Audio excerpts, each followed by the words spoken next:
Oh, hey guys and gals, this is Auto Tech.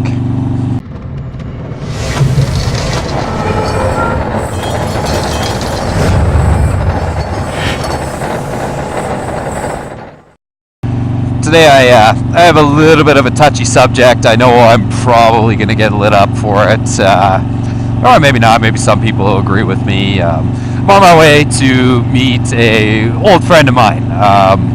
We went to like elementary school and stuff together, junior high, and then we just kind of like lost touch over the years. And I saw on Facebook towards the end of last season that he had got a bike and he was looking to ride with someone, you know, learn. Like here in Alberta, you have to get like a learner's permit, and then you have to ride with like a supervising rider, or whatever you want to call it. And what this topic's going to be about is beginner bikes. Now, you go online, you fucking see it everywhere. Like if you follow any of the Facebook groups or anything like that, like you always see people posting, usually around this time of the year and sometimes throughout the winter and stuff, because they're thinking about getting into it, and they're always like, what's the best beginner bike for me? And it's like, I don't fucking know. Like, what the hell? And then you end up with these fucking, like, you see like 150 comments, and no two of them are the same fucking bike, or the same company, or the same fucking style. So I'm going to give my 2 cents on the matter of beginner bikes. Now, I'm not like everyone, and no two people are the same. That's just the way it goes. Like, some people's comfort level is going to be higher. Some people's fucking fear is going to be higher. Some people are going to be like me, and they're going to have fucking dirt bike experience from their youth, and they know how to ride the bike, but they just have to like translate it to the street. Which is, you know, its own fucking game all in itself, where if you lose, you die. Kind of like Saw.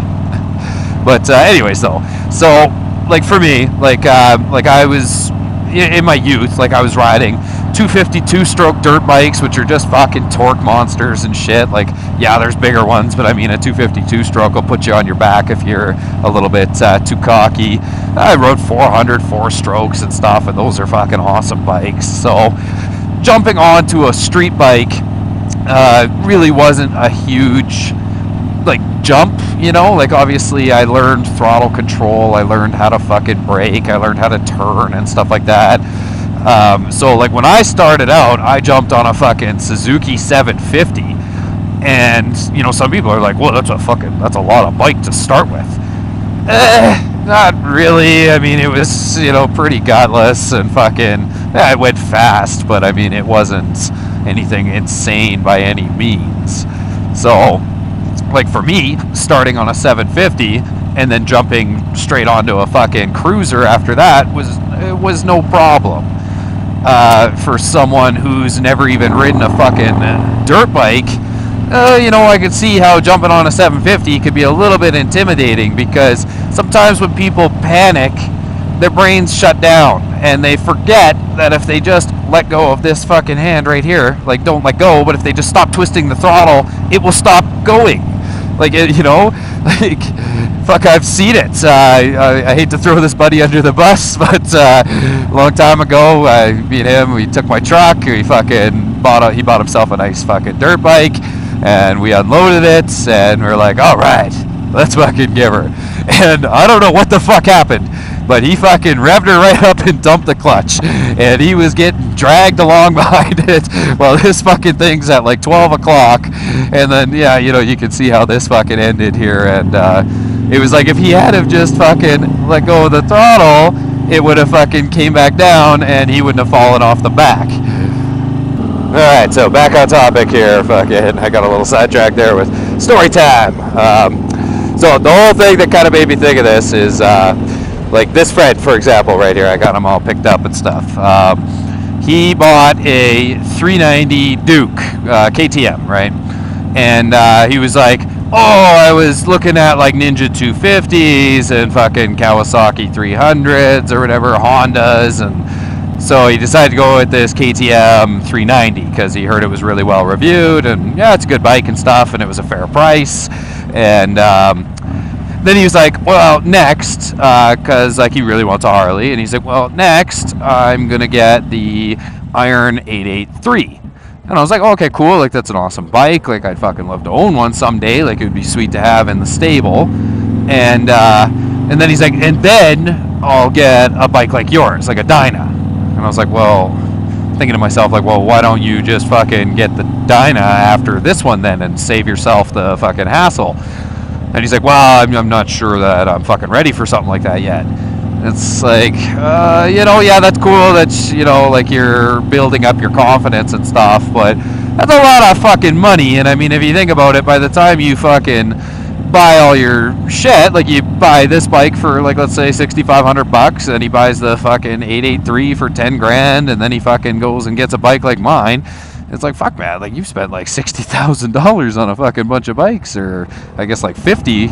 You know, I'm having some struggles with my math at the moment, but and it's just like I see that all the time. Like I see people online, like they grab like their Suzuki 250 or whatever as a starter bike, and like that's cool, and then they go to a fucking 600, and well, what the fuck? Why are we going through the fucking alley?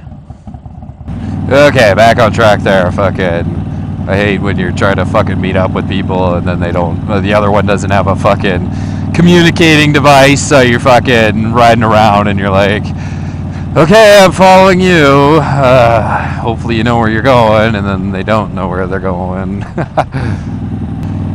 So, back on topic. Beginner bikes. Fuck, this video is going to be all over the place. Jesus Christ. So yeah, he wants to work his way up from, you know, this 390 to a Sportster to a Dyna. And, like, just in my personal opinion, I mean, I really think that's going to be a lot of money that doesn't need to be spent. Unless he plans to, like, keep all of them. I don't know. But, sometimes the budget doesn't always allow for that, and you would have to sell a bike in order to come up with a down for the new bike. And yeah. Speaking from my own personal experience and like friends and whatnot, the Angry Ginger started on a 750, then he went to an R1, then he went to the fucking Breakout. So I mean, he's kind of all over the place, but again, he really didn't start on like a 250.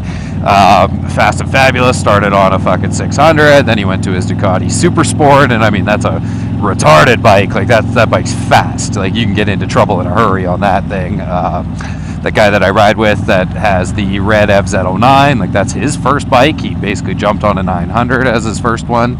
I know the Fridge has had fucking numerous bikes. Like he had R6, he had R1, he's had his Daytona 675R. And so none of them started on like 300s or anything like that. The absolute best thing that you can do is do your homework. Go online, look up different brands, look up reviews, and take them with a grain of salt. Because what one person fucking loves, the next person's gonna hate. And one of the absolute best things for you to do is actually go and sit on them. Because every bike looks fucking amazing, like they all look great, but you might find you sit on it and you absolutely hate the way that it feels. Like when I jump on a Suzuki Cruiser, like I just hate how wide the gas tank is right at my knees, and so I find that uncomfortable. And right off the bat, it's like, what am I gonna do? Am I gonna buy this bike, buy a new gas tank, like, or build a custom gas tank and then get a custom seat made? You know, if it takes that much work just to enjoy it right out of the factory floor or dealership floor, you're probably not going to enjoy the bike long term.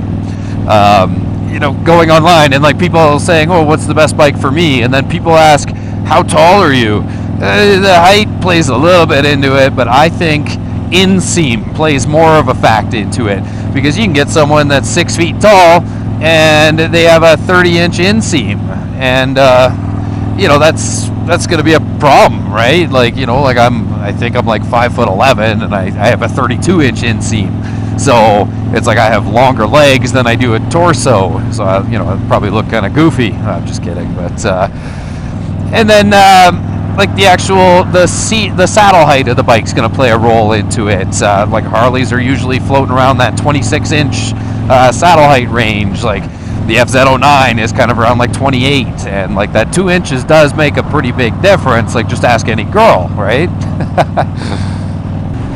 I guess to sum everything up, like with telling my own personal experiences, what I've seen with friends and what I've seen online, is take everything with a grain of salt. Don't believe that the fucking random guy on Facebook who claims he's owned 16 bikes and knows everything there is to know about bikes. Like, he might be knowledgeable. For all you know, he rides a moped and has never ridden a bike. And yeah, you know, you really have no faith in online people. But do your own research. Do your own homework. Make the drive down to the dealerships. Try them on for yourself. And then evaluate your own confidence level. Like, if you've got a lot of experience with dirt bikes or even riding pedal bikes, and you're familiar with the dynamics of the bike, how it turns, how it works, and you're feeling confident and you know you can control yourself, get the 600 to start. Or if you're feeling really intimidated and you're not sure what you're doing and you don't really have a support group like friends that have ridden to help you out, then look at something smaller. Don't get too intimidated by horsepower numbers, because you got to remember it only goes as fast as you want it to go. Yeah, 10% throttle on a leader bike is a little bit different than 10% throttle on a 600, but you can dial it down and go to 6% throttle on the leader bike and then have 10% on the 600.